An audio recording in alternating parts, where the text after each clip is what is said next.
So we're going to try to face the wall squat. It's exactly what it says it is. You're going to squat while facing the wall, and you're going to use the feedback from the wall to let you know if your squat form is good or not.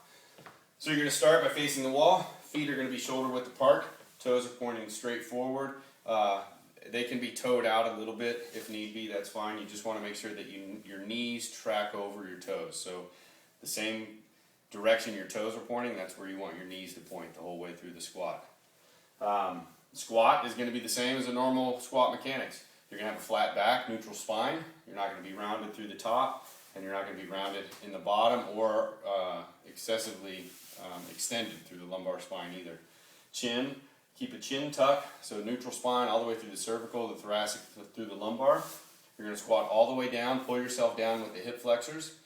Pull yourself into the bottom of the squat with these muscles here until your thigh is at least parallel with the floor. That's the goal. That's what we're looking for.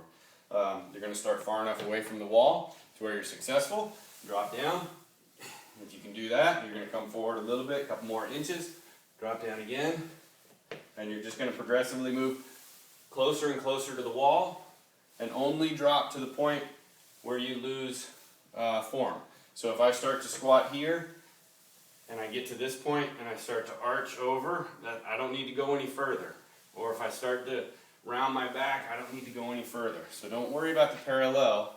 Go as far as your form allows you to go with good, proper form.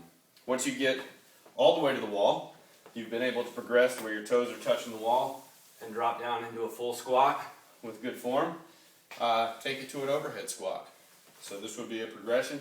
Clearly don't go here if you can't get all the way up to the wall.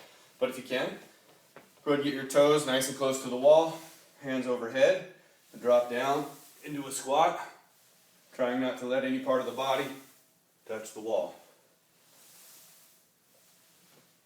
Okay, so that's your face the wall squat progression.